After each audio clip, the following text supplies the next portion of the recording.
আসসালামু আলাইকুম সবাইকে, ওয়েলকাম টু মাই পেজ।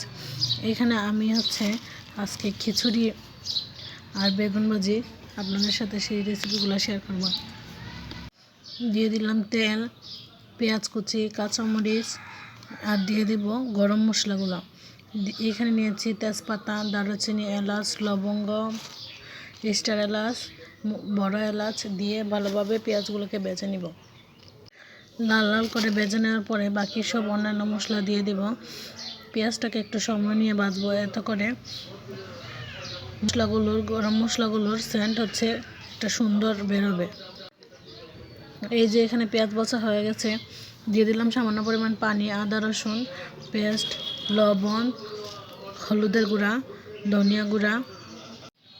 কষানো হয়ে গেলে দিয়ে দিব আমি চাল। এই খিচুড়ি রান্না করতে আমি 3 ধরনের ডাল নিয়েছি: মসুর ডাল, মুগের ডাল আর বুটের ডাল।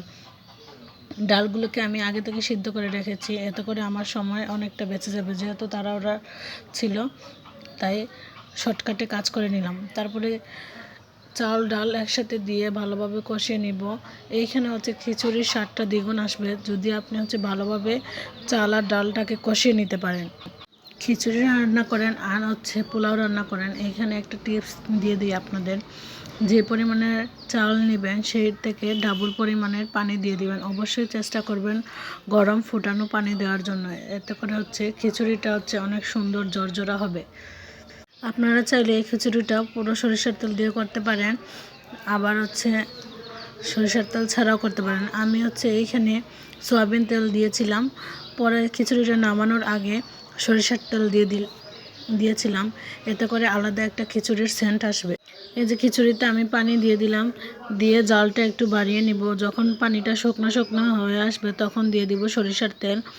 আর এইখানে আমি কোনো ঘি ব্যবহার করব না, যেহেতু সরিষার তেলে দিয়ে রান্না করতেছি। তারপর দিয়ে দিব ধনিয়া পাতা। ধনিয়া পাতা খিচুড়িতে দিলে আলাদা একটা সেন্ট আসে। সব সময় ধনিয়া পাতা দিয়েও ভালো লাগে না। আজকে আমার মন চাইলো যে খিচুড়িতে একটু ধনিয়া পাতা দিই, তাই দিয়ে দিলাম। নামানোর আগে দিয়ে 10 থেকে 8 মিনিটের জন্য দমে রেখে দিব। খিচুড়ি হয়ে গেছে প্রায়। এখন আমি বেগুন ভাজি করে নিব। খিচুড়ির সাথে বেগুন ভাজি, শুটকি ভর্তা বা মাছ ভাজি হলে তো তাহলে কথাই নেই। এখানে আমি একটু ডিফারেন্ট স্টাইলে বেগুন ভাজিটা করব। বেগুনের হলুদ, মরিচ, ধনিয়া গুঁড়া, আদা রসুন পেস্ট দিয়ে দিলাম। আর দিয়ে দিয়েছিলাম একটা ডিম, চালের গুঁড়া। এতে করে বেগুন ভাজিটা অনেক মচমচে হবে আর খেতে অনেক ভালো লাগবে।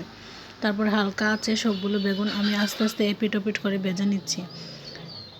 ভিডিওটা ভালো লেগে থাকলে অবশ্যই আমার চ্যানেলটি সাবস্ক্রাইব করবেন, আর যারা ফেসবুক থেকে দেখছেন অবশ্যই আমার পেজটি ফলো দিয়ে রাখবেন। একই প্রসেসে আমি সবগুলো বেগুন একে একে ভেজে নিব। গরম গরম বেগুন ভাজি সাথে গরম খিচুড়ি, আর যদি হয় গরুর মাংস তাহলে তো কথাই নেই। কে কে এরকম খেতে পছন্দ করেন অবশ্যই কমেন্টে জানাবেন। ধন্যবাদ সবাইকে।